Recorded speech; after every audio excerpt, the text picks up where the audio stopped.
sono cose che sono nel mondo, ma non gli appartengono. La bellezza, i miracoli, i prodigi e le meraviglie di questo mondo sono soltanto profezie tangibili di quel cielo nuovo e di quella terra nuova che noi aspettiamo. Si dice, infatti, che di nuovo tornerà nella gloria e il suo regno non avrà fine. La fede è conoscenza del cuore e oltrepassa il potere della dimostrazione. Nulla è troppo scuro per chi vuol credere e nulla è abbastanza chiaro per chi non vuol credere. Ma alcune storie hanno un potere che supera la volontà degli uomini. Questo potere cavalca la storia e varca la soglia dell'eternità.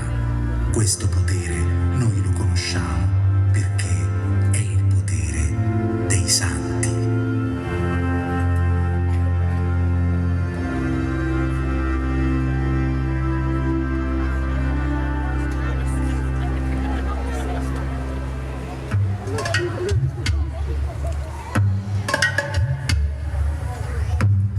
Questa storia comincia in mare, un viaggio periglioso verso una terra sconosciuta, un naufragio. Le onde selvagge sommergono e inghiottono, il veliero coraggioso che arriva dall'Africa ridotto in pezzi e tutte le anime inermi in esso contenute annegano, tutte tranne una, un uomo, la cui anima è più grande dell'oceano e il cui spirito è più forte dell'abbraccio del mare. Non è per lui una fine in acqua, perché nell'acqua iniziano tutte le cose, come nella forza del parto e nella luce del battesimo.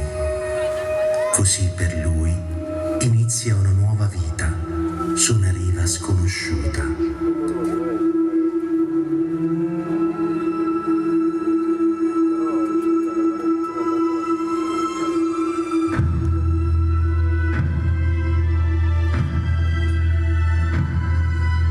Il sale del mare si confuse con quello della terra e quello della terra con il sale della sapienza. In Sicilia, verso est, dove nasceva il sole, lo sguardo di Dio si posò su quell'uomo diverso, perché straniero in terra straniera, come tanti altri uomini stranieri che ancora oggi afferrano le radici di questa terra alla ricerca di una vita nuova. La stessa terra restituì la vita a quel naufrago straniero. La storia della salvezza, infatti, è una storia di profughi. Adamo per primo, poi Mosè e poi ancora Gesù di Nazareth con la sua famiglia. Costoro erano uomini diversi, di quella diversità creata e rispettata da Dio all'inizio di tutte le cose, perché quella diversità ha generato poi la conoscenza.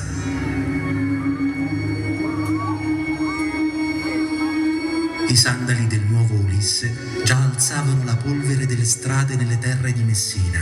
I suoi passi erano decisi e nel suo cuore germogliavano desideri che fiorivano già nel giardino di Dio.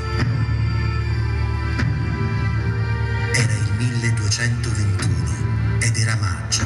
La Sicilia si copriva di tessere d'oro e i normanni costruivano torri e cattedrali perché desideravano avvicinare l'isola ancora di più al cielo. Le colline si tingevano di giallo e il grano si vestiva d'oro, aspettando il primo sole dell'estate per divenire presto pane dei poveri e degli angeli. E così, mentre nasceva, inneggiava già alla fratellanza e alla concordia.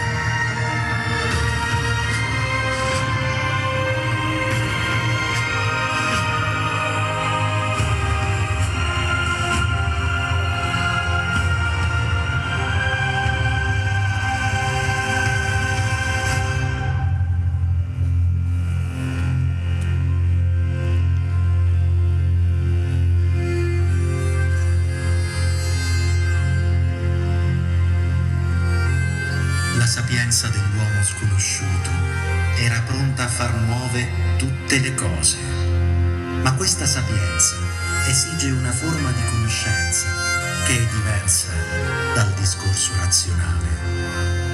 Nessuno conosceva quell'uomo, tutti lo evitavano. Vestiva una tunica e parlava una lingua che nessuno capiva, ma che tutti presto avrebbero intuito, perché nell'intuizione si annida il divino, e la sua era la lingua di Dio. E i tempi erano giusti perché il mondo lo conoscesse. Primogenito di una nobile famiglia portoghese, battezzato con il nome regale di Fernando, figlio di Maria Tarasia Taveria e Martinio Afonso de Buioes, nato a Lisbona il 15 agosto del 1195, il giorno della gloriosa Assunzione di Maria Vergine Santissima, segnò la storia con un altro nome, Antonio di Padova.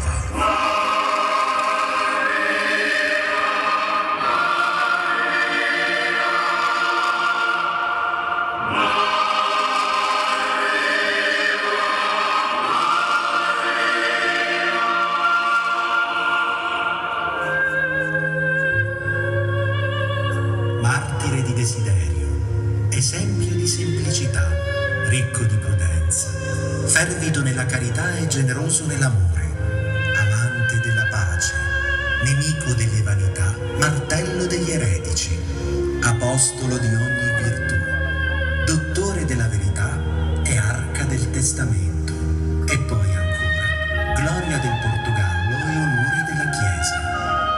Il giullare di Assisi lo nominò dottore in teologia e nella bellezza dell'amicizia che li legava, Francesco lo chiamava mio vescovo. La Sicilia, per ricordare il salvifico sbarco, gli riservò gli onori degli altari più alti delle sue città. In alcune divenne patrono e in altre amico fidato presso Dio.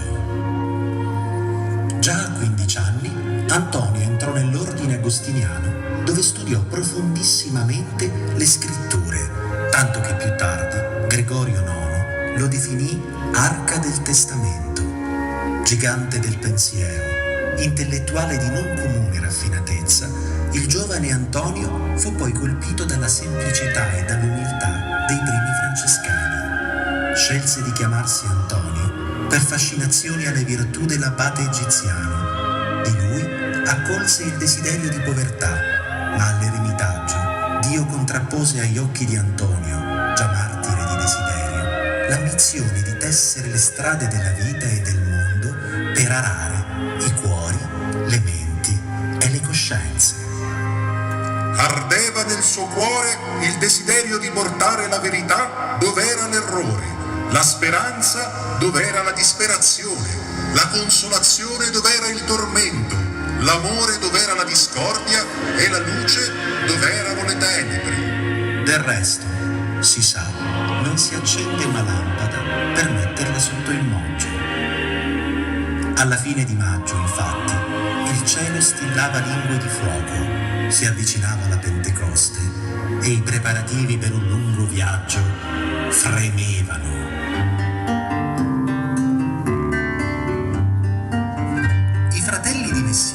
Lustravano già i loro sandali alati e felici di solcare le strade, i fiumi e le montagne verso quel tempio di santità che intanto, sotto il cielo di Assisi, stendeva un tappeto di nuvole e stuoie per accogliere tutti i suoi amici. Le stuoie accolsero gli amici perché i letti non bastarono, le nuvole si incendiarono e Francesco celebrava con gli amici più cari il giorno di Pentecoste. Erano migliaia provenienti da tutto il mondo. Il calendario segnava il 30 maggio del 1221. Le strade di Assisi profumavano di juta e la Porziuncola. In quei giorni lievitò così tanto da diventare una cattedrale gigantesca. E così si realizzava il prodigio della Pentecoste. Si dice che non fu il caso a scegliere quella data, ma Dio stesso. In quel giorno fu inaugurato così il primo grande capitolo generale dell'ordine di Francesco, che passò alla storia come il capitolo delle stuoie.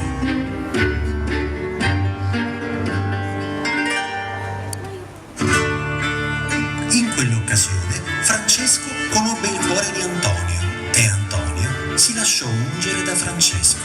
La stima tra i due divampò e la Chiesa gioiva di nuova speranza. Francesco, in quel tempo, aveva due cruci, l'Islam e i catari. All'Islam pensò personalmente, tentando di convertire direttamente il sultano. Contro i catari mandò il suo uomo migliore, Antonio. La sua oratoria, infatti, faceva impallidire gli eretici, il loro fanatismo fu confinato al silenzio e Antonio piantava le tende di Dio in mezzo agli uomini, magnificando il creato. Così Francesco donava al mondo il cantico delle creature, affinché il popolo di Dio fosse grato per la vita delle cose, mentre smentiva l'astio dei catari contro la creazione. Allo stesso modo Antonio fu sguinzagliato per il mondo per rendere testimonianza alla vita vera e i suoi miracoli divennero spade nelle costole dei catari. Il primo fu quello dei pesci. Quando i catari seppero dell'arrivo di Antonio a Rimini, conoscendone l'incredibile eloquenza, intimidirono la popolazione e Antonio trovò le piazze deserte. Allora si recò sul lido di Rimini, dove i pesci si riunirono per ascoltarlo. Era chiaro, Antonio voleva dimostrare agli eretici chi fosse il vero pescatore di uomini. Antonio vagava senza sosta, esortando alla pace e alla mitezza. Trattava con particolare vigore quelli che chiamava cani muti, i potenti e i notabili che avrebbero avuto l'incarico di guidare e proteggere le popolazioni, ma che in realtà inseguivano il proprio tornaconto economico.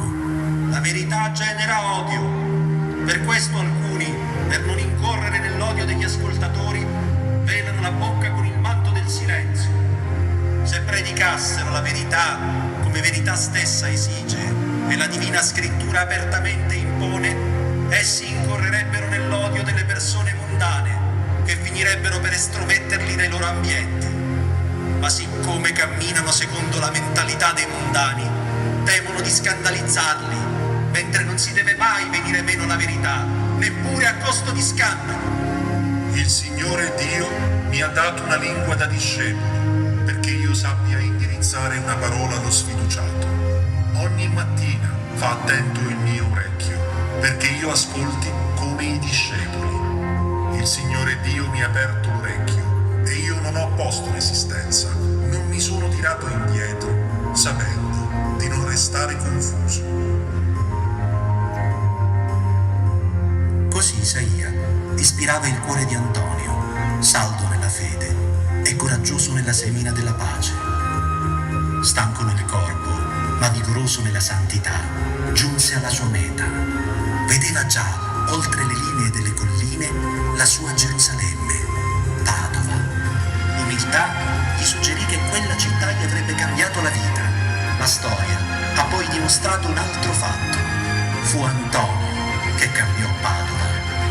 Una città accecata dal denaro, fatta di uomini afflitti dal potere degli usurai, che avevano ridotto in pezzi la pace degli uomini giusti. La fame aveva denti da leone. La bramosia malvagia del denaro che opprimeva Padova scatenò la santa intemperanza di Antonio, a tal punto che fece sua quella piaga, affinché potesse consegnarla prima a Dio. Nelle piazze di Padova la rassegnazione cedeva ora il passo alla fede, si accendeva la speranza e la carità divampava. Gli usurai infatti non sapevano, ignoravano che la loro perfida condotta fino a quel momento aveva fatto solo gli interessi di Dio. Antonio, a ogni passo in quella città, solcava la terra facendo fiorire la voglia di ribellarsi e le spole affilate delle sue parole tessevano per la città la rivoluzione di Dio. Così il suolo di Padova fu dissodato dagli aratri del Signore e Antonio piantò la sua vigna. Come macchie d'olio, le parole di Antonio corrodevano il male e facevano permeanti i duri di cuore. Predicava e nervosamente si accaniva, perché sapeva che ogni uomo può risorgere, ma bisognava rompere, spaccare, spostare, dissodare, frantumare quelle pietre che opprimevano le menti e le coscienze. saltava da un pulpito all'altro, da una quercia a un noce, diceva che anche a un palmo da terra si sentiva più vicino a Dio, ma intanto costringeva gli uomini ad alzare la testa affinché potessero vedere meglio il cielo fino a esserne pienamente degni. Era un bulbo di giglio il suo cuore, la sua purezza spezzava le reti della corruzione e spazzava via la retina dell'ignoranza. Era tutto chiaro, visibile, immediatamente godibile, accecante, come per l'occhio il sole e come per l'uomo l'amore. La gloria di Dio spopolava, la prepotenza della resurrezione inebriava e gli uomini tornavano a vivere. Le sue parole erano coraggio per i giusti e disagio per i potenti. La sua lingua, infatti, non fu corrotta né dal tempo né dalla morte. Antonio era nato cavaliere e la spada gli fu donata da Dio. Il riflesso di quella lama affilata e giustissima disperdeva i superbi nei pensieri dei loro cuori, rovesciava i potenti dai troni e innalzava gli umili, ricolmava di beni gli affamati e rimandava i ricchi a mani vuote. I semi di quella grazia così cominciarono a germogliare e le parole divennero fatte. Il sole entrò dalle finestre e Cristo fece nuove tutte le cose.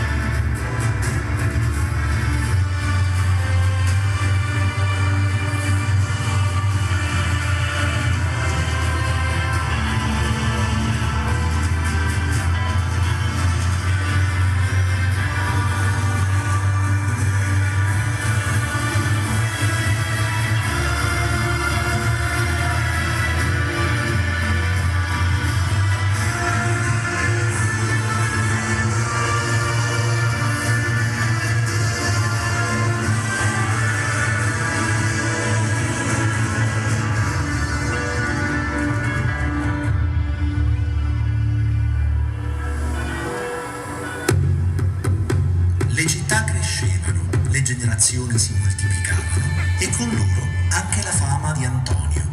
Le vite dei santi, nella maggior parte dei casi, vengono consegnate alla storia dal popolo e quella di Antonio è così grande che diventa immediatamente leggenda.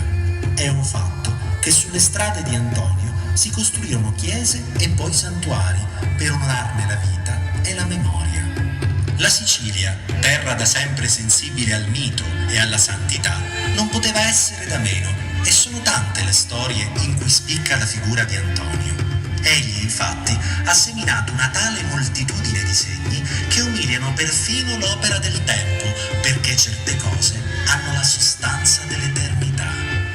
Era il 14 ottobre del 1613 quando i frati minori osservanti ottennero dalla città di Castroreale la concessione di 60 palmi di terra nel casale di Barcellona, per ivi poter alzare una chiesolina a comodo degli abitanti divoti che vedevano in quelle loro contrade cercando limosine gli religiosi. Nel 1622, per volere di Fra Bonaventura di Castroreale, fu posta la prima pietra per la fondazione di un primo piccolo convento. Un po' più tardi, mentre il cardinale Giannettino Doria temperava i tumulti a causa del ritrovamento del corpo di Santa Rosalia e cedeva il diritto di libertà a Pozzo di Gotto da Milazzo, la chiesa di Sant'Antonio, già con la sua ombra, copriva la piazza di Barcellona rassicurandola. Era di nuova struttura, grande e bella, proporzionata alla frequenza dei popoli che giornalmente corrono alla devozione di questo glorioso santo per i miracoli e grazie che continuamente ricevono. Furono poi tante le pagine di storia che si scrissero in questi luoghi. Nella memoria di queste pietre si leggono fatti di soppressioni, guerre e tabacchi come solo la storia, a volte bizzarra, sa fare. Solo la Chiesa non fu mai né abbandonata né negata la tenerezza della devozione. Si dice che perfino le pietre si difendevano da sole se qualcuno tentava di scalfirla. Le pietre della...